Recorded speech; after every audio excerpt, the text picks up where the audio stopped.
E o nosso tema de hoje é o ensino religioso nas escolas públicas. Quem está presente conosco aqui no nosso estúdio é o professor Luiz Antônio Cunha, titular da Universidade Federal do Rio de Janeiro e também coordenador do Observatório da Laicidade do Estado, também da mesma universidade. E se você quiser enviar suas sugestões, pautas ou críticas sobre o nosso programa, envie um e-mail para a gente no trocandoideias@mpd.org.br ou então entre no nosso site que é www.mpd.org.br. Lá tem todos os detalhes do nosso programa, inclusive os dias e os horários em que vai ao ar. Professor, terminamos o bloco anterior e o senhor dizia sobre essa questão, essa importante questão da discussão sobre esse tema do ensino religioso nas escolas públicas, a importância da mídia nesse sentido de debater essa questão e também a questão do papel, qual é o papel da escola, quais têm sido essas disputas curriculares a respeito desse tema. E teve no nosso quadro Fala Povo uma pessoa que mencionou que a Constituição previa o Estado laico, mas também a liberdade religiosa. Era mais ou menos isso, professor? Explica para a gente exatamente o que significa o Estado laico e que essa situação é impossível. A Constituição, a Constituição brasileira especialmente, é resultado de diferentes composições políticas. Ela tem elementos que expressam o consenso da população brasileira. Por exemplo, liberdade de crença e de culto. Isso é um consenso. Eu acho que não há ninguém contrário a isso. Não foi assim no passado. A Constituição brasileira de 1824, outorgada pelo imperador, em nome da Santíssima Trindade, a primeira Constituição, ela era altamente restritiva. Ela determinava qual era a religião de Estado, a religião católica apostólica romana. Ela determinava que o Estado sustentasse financeiramente a Igreja Católica. Os sacerdotes eram assalariados do governo. E mais, ela restringia a outras religiões que não a católica as manifestações públicas. Sim. Os templos dessas religiões não podiam ter aspecto de templo. Tinham que ser semelhante a edifícios particulares. Era escondido, né? Tinha que ser escondido. Tinha que ser escondido. Condenados quase à clandestinidade. Sim, sim. Pois bem, esse é um elemento importante de consenso brasileiro. Outro importante elemento que foi um avanço tremendo. Mas avanço difícil, porque muita gente resistiu contra isso. E tem muita gente com saudade desse tempo em que havia uma religião de Estado. Pois bem, então esse é um elemento de consenso. Mas eu acho que esse é um patrimônio do povo brasileiro.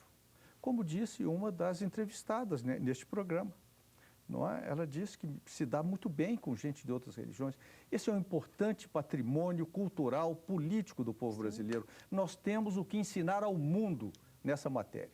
Porque é uma diversidade incrível aqui. Diversidade incrível e nós somos orgulhosos dessa diversidade, dessa possibilidade das pessoas mudarem de religião.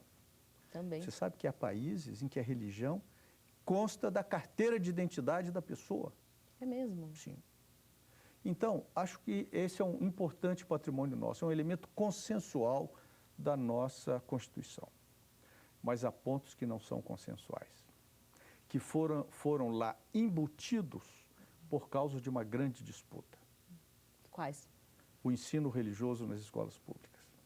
Sabe que é a única disciplina escolar que a Constituição menciona. Que menciona, é verdade. E não menciona porque é consensual, menciona porque não é, porque é um símbolo de poder.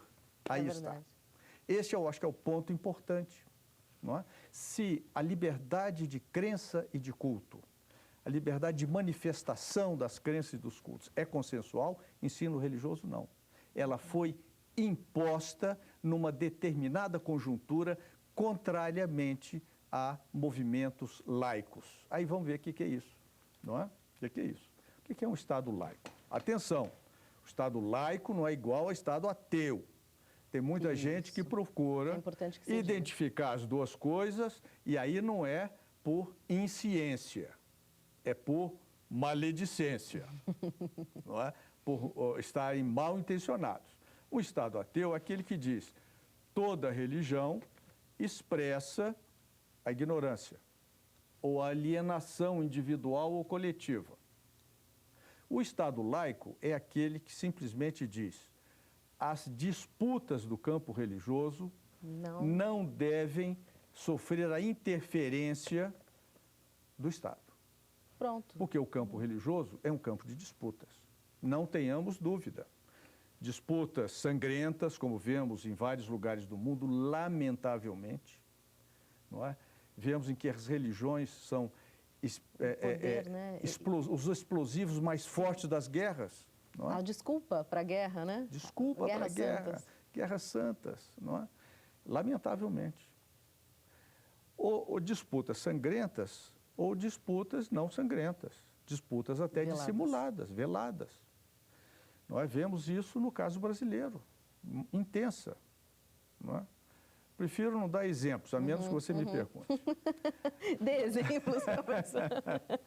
Então, essas disputas, o Estado não pode se meter nelas. Nem para favorecer uns, nem para desfavorecer outros. O Estado não pode.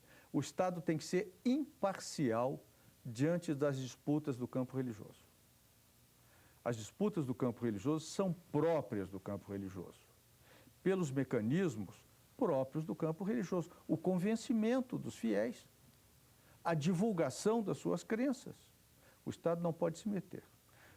O Estado não pode se meter favorecendo financeiramente a uns e não a outros. O Estado não pode se meter limitando possibilidade de expressão de uns em detrimento de outros. E o Estado não pode usar a escola pública para a difusão de umas crenças e não de outras.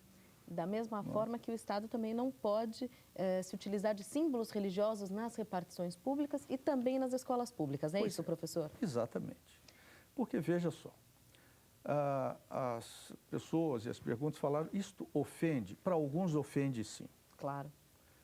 Estou me lembrando de um programa de televisão recente em que um cardeal dizia para outra entrevistada, não é? Mas como?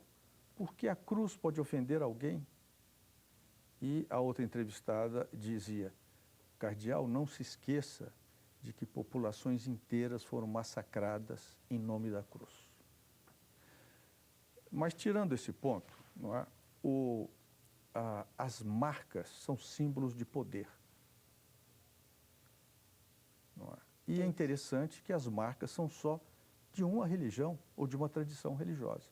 Isso não pode acontecer. Não é porque só ofende ou não ofende.